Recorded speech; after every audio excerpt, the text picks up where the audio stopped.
สมาคมนักธุรกิจหนุ่มนครหลวงเวียงจันทร์จัดพิธีประกาศการจัดตั้งและมอบหน้าที่ประธานสมาคมผู้เก่าและผู้ใหม่ในวันที่ 17 ตุลาคม 2025 ที่ห้องว่าการปกครองนครหลวงเวียงจันทร์โดยการเข้าร่วมของทานศรีลีลาภธงศิลป์ทองเพ็งหองเจ้าของนครหลวงเวียงจันทร์ทานหุ่มแพงศรีสมบัติเลขาคณะบริหารงานสาวหนุ่มประชาชนปฏิบัติลาวนครหลวงเวียงจันทร์พร้อมด้วยสมาชิกสมาคมนักธุรกิจหนุ่มและภาคส่วนเกี่ยวข้องเข้าร่วม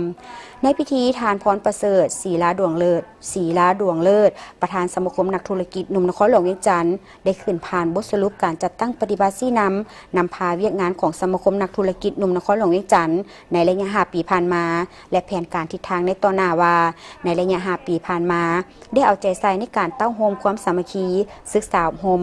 สร้างปรับปรุงการจัดตั้งสมาคมนักธุรกิจหนุ่มนครหลวงเวียงจันทร์เมืองและสุขยุส่งเสริมประกอบการทุกสาขาวิชาชีพในให้มีความเข้มแข็งสร้างสาวหนุ่มให้กลายเป็นผู้ประกอบการใหม่ปกป้องสิทธิและผลประโยชน์อันชอบธรรมของสมาชิกนักธุรกิจหนุ่มเพื่อเป็นกำลังแหงประกอบส่วนเข้าในการปกปักรักษาและสร้างสาพัฒนาประเทศชาติโดยเฉพาะการสร้างเวียกเหตุงานทำให้สาวหนุ่มวัยหนุ่มบรรดาพาวลาวนครหลวงเวียงจันทร์และส่งเสริมผู้ประกอบการนักธุรกิจหนุ่มให้นับมือนับเติบใหญ่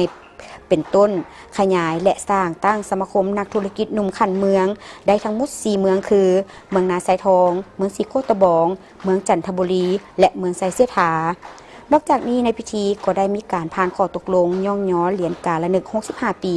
ผ่านข้อตกลงว่าด้วยการย่องย้อขันศูนย์กลางผ่านข้อตกลงย่องย้อสาวหนุ่มนครหลวงเวียงจันทร์ผ่านข้อตกลงย่องย้อเจ้าของนครหลวงเวียงจันทร์พร้อมนั้นก็ได้มอบเหรียญการละนึกและใบย่องย้อให้กับกรมกองบริษัทและบุคคล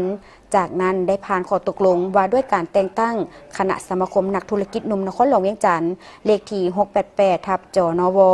โดยได้มอบหน้าที่ระหว่างทานพรประเสริฐศรีลาดวงเลิศประธานสมาคมนักธุรกิจหนุ่มนครหลวงเวียงจันทร์ผู้เก่าและทานสินกรพรหมสิทธิ์ประธานสมาคมนักธุรกิจหนุ่มนครหลวงเวียงจันทร์ผู้ใหม่